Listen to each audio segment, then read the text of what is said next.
이건 너무나 명백합니다. 김영환입니다. 김영환? 뭐 이건 논란의 여지가 없는, 주사파면 다 하는 사람인데, 왜 그러냐면 이게 74년 이영희의 유명한 저작이 있죠. 이영희의 전환시대의 논리입니다. 전환시대의 논리인데, 이 양반이 뭘 하냐면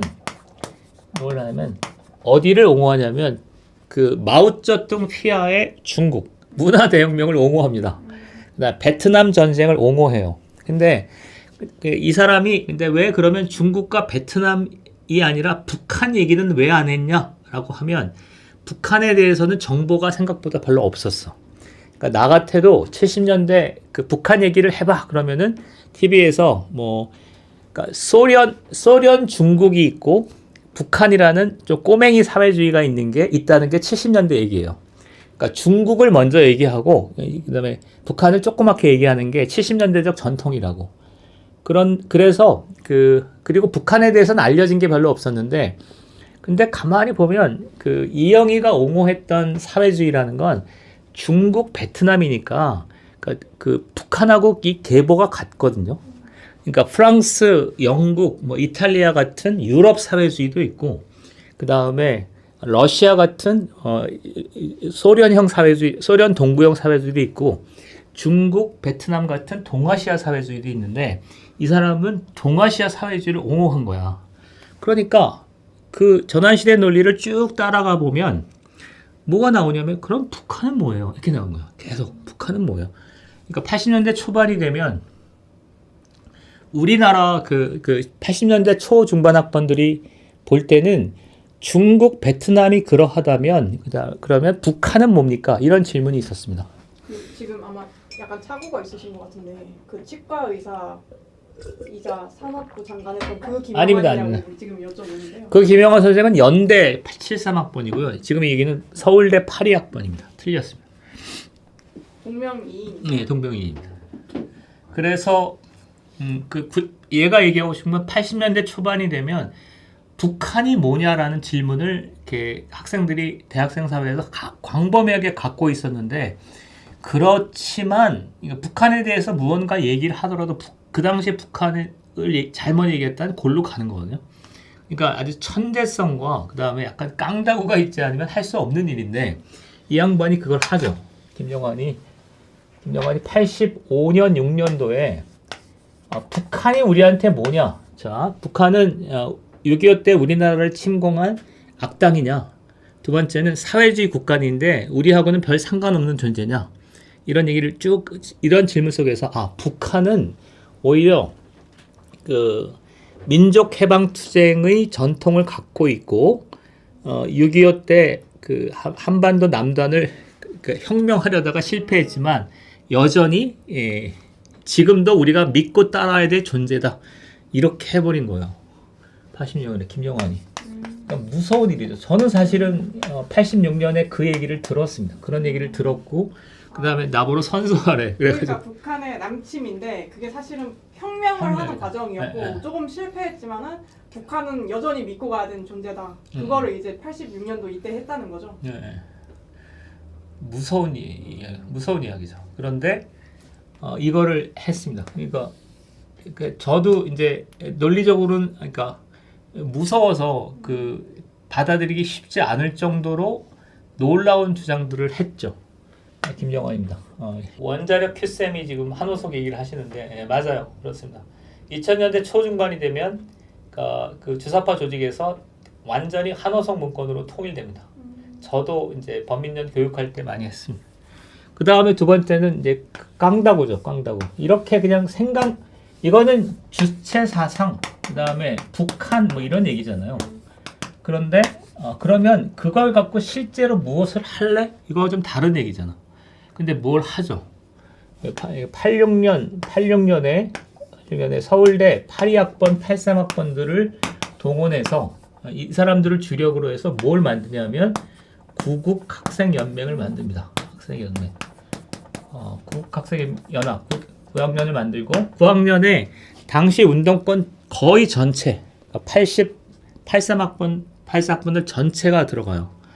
그러니까 깡다구만 있다고 이런 조직을 만들 수 있는 건 아닌데 그 조직 그 당시에 어떤 학생운동의 분위기가 김영환의 리더십을 인정하는 거죠. 그래서 이거 상당히 그랬고 86년에 만들었고 근데 86년에 서울대에서 만들었는데 지난번에 얘기했지만 9학년은 금방 깨져요. 왜냐하면은 뭐 이렇게 대놓고 뭘 조직을 해버리면 이게 깨지겠지. 순식간에 깨지는데 깨지면서 학생 사회에 대학 학생운동 사회에 이걸 전파해 들어가요. 그래서 고대 주사파, 연대 주사파, 한양대 주사파 이게 막 생기는 거야. 쫙 퍼져. 그래서 86년 10월 달에 이게 유명한 건대 사건입니다. 건대 사건인 건 건국대에 다 모여서 주사파 조직들이 싸움을 하는 거야. 애국학생투쟁연합이라는 건데 아니 겁대가리 상실한 것들이야.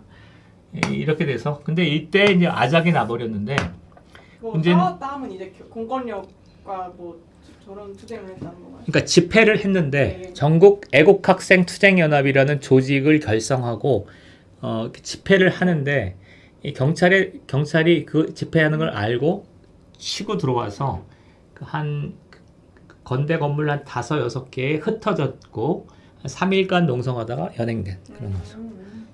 경찰의 어떤 먹잇감이었죠. 그러면 이걸 이후로 이제 뭐냐면 주도권이 어디로 넘어가냐면 고대로 넘어갑니다. 고대가 이제 주사파 주도권을 하면서 이게 87년 6월 항쟁이 되죠. 이게 되고 그 다음에 또 하나 중요한 거는 이게 9학년인데 9학년만 해도 이 사람은 깡다구가 상당한 건데 내가 좀 얘기를 들어보니까 한 47일 고문을 받았대. 그러니까 무진장 당한 거지. 김영환. 네. 그러니까 고문을 당한 핵심은 뭐냐면 정말로 북한하고 아무 상관없어 이런 거야. 누군가로부터 지시를 받지 않았어 이런 거죠. 그 당시에 우리도 그러니까 주사파의 대빵은 북한에서 온 40대 중반의 노련한 혁명가일 거다라고 얘기를 했어. 그런데 막상 잡혀보니까 23살짜리야. 그러니까 이게 막 안 맞는 거지. 그러니까 안기부도 당연히 그렇게 생각하겠지. 안기부가 계속 두들겨 패고 막 이러니까 그런데 이제 그거는 아닌 걸로 내가 볼 때도 뭐 아닌 걸로 보여요. 그러니까 북한에서 하는 건 아니고 9학년이 끝나고 이제 나왔는데 여기서 내가 볼 때 한국 사회의 최대 비극이 벌어지죠. 비극이 그러니까 전에는 이런 일이 없었다니까. 전에는 그러니까 60년대 인혁당, 60년대 통역당, 70년대 인혁당 재건이 이런 건 다 뭐냐 하면 어딘가에 북한과 관련된 사람이 있어야 돼.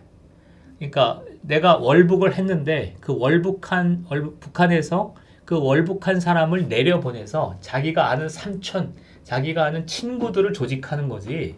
아무도 모르는 가운데 조직할 수는 없잖아. 그지? 그러니까 60년대, 70년대 거의 모든 지하 조직의 대빵들은 북한과 연루된 사람이 어떤 형태로든지 간에. 그런데 얘는 이 김영환하고 지금 이 커넥트는 이 연결은 그러니까 이 김영환이 북한에 대해서 아무것도 모르는 가운데 그냥 연결되는 거야. 민혁당은 그렇게 만들어진 거야. 누구냐면 윤택림이라는 북한 공작원이 어느 날 내려와서 노량진에 있는 김영환의 집을 찾아가서 내가 북한의 공작원이다 이래버린 거야. 그러면 김영환이 볼 때 뭘 믿어? 그런데 그날 방송을 봐라. 어느 날 방송을 보면 어떠한 구절이 나오니까 그거를 믿고 나랑 지하당을 만들자 이렇게 된 거죠. 그러니까 한 번도 70년대에는 있어 본 일이 없는 새로운 형태의 남북결합이 생겨버린 거예요. 그래서 북한을 갖다가 이제 최종적으로 만듭니다. 그게 민혁당입니다. 민혁당. 그래서 이 주사파 조직의 결정적인 그 돌파구를 열는 2개 조직의 대빵입니다. 그러니까 이건 그렇죠. 그 다음에 세 번째, 이게 또 왜 중요하냐면 아까 민혁당이 깨지고 나서 잔존 조직이 이것도 나중에 소개를 하면 좋겠는데 김영환은 그 북한에 갔다가 그러니까 북한에 갔다 내려오면서 생각을 바꿨다고 해요. 생각을 바꿨는데 김영환은 바꿨는데 사람들이 안 바꾼 거지. 김영환을 그러니까 대표적인 게 하영옥입니다. 하영옥 씨를 몇 위로 해야 될지는 모르겠는데, 그러니까 김영환이 대빵이었는데 김영환이 생각을 바꿨지만 하영옥하고 이석기는 안 바꾼 거지. 그래서 이 하영옥이나 이석기를 중심으로 한 잔존 조직이 만들어지는데 그게 울산파고요. 하나는 울산파고 하나는 경기 동부입니다. 이게 이렇게 됐죠. 그 이후에 김영환 씨는 북한 바로 알기 운동을 합니다. 북한 민주화 운동을 합니다. 그래서 90년, 2000년 북한 민주화 운동, 그다음에 뉴라이트에는 부분적으로 관여된 것 같고, 북한 바로 알기 운동을 하면서 또 이렇게 뭘 하죠. 이게 김영환 씨입니다. 김영환.